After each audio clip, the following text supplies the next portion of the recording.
What's up, guys? Let's talk real quick about setting expectations for potential clients or the clients that you sign up in your surplus funds and overage business. Okay.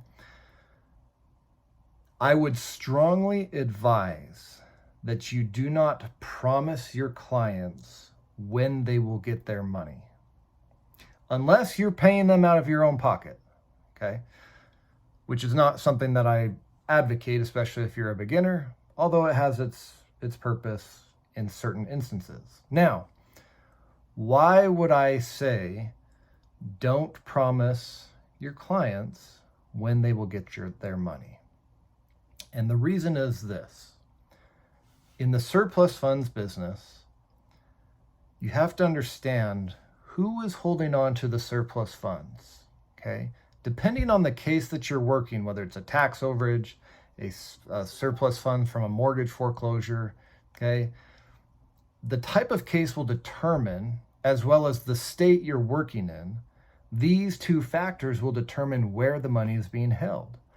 Oftentimes, the money is being held by the court system, law firms known as trustees, county treasurers or tax collectors, county governments.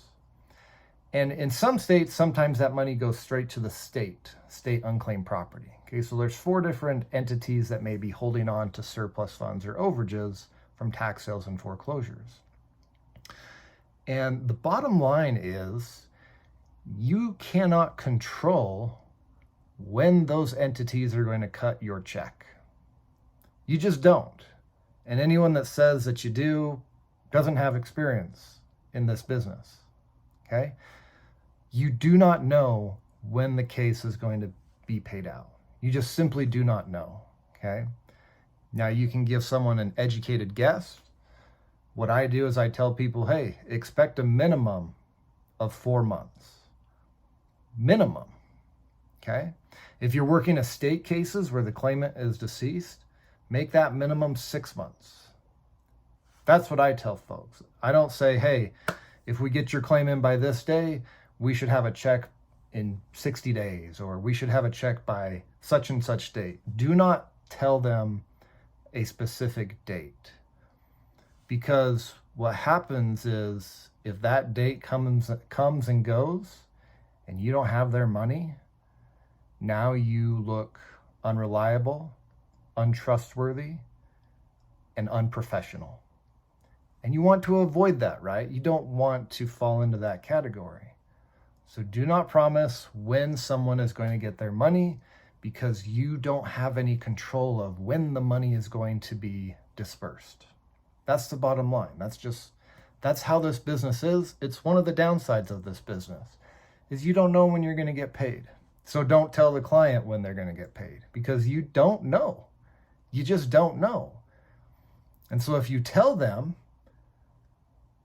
that they're going to get paid on a certain date, you're lying to them.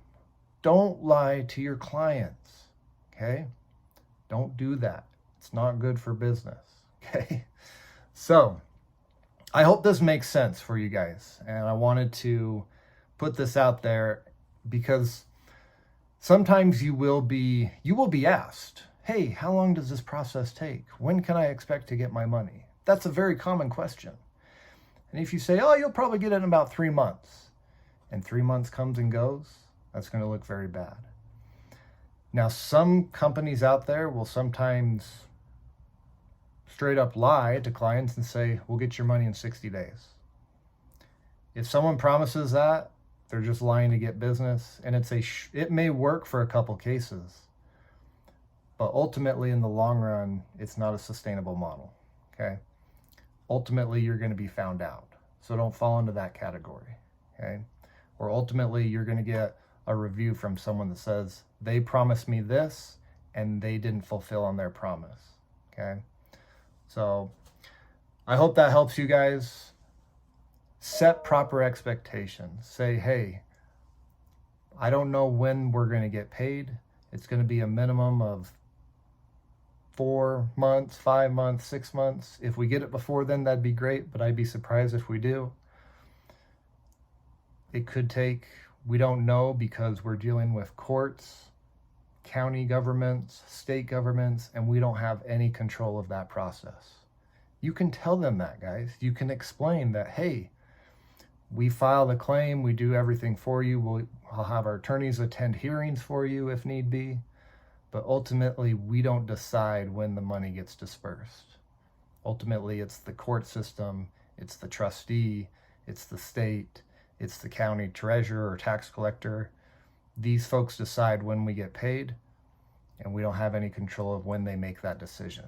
You can tell your clients that. You can educate them on that, okay? Because that is the truth. That's how it works.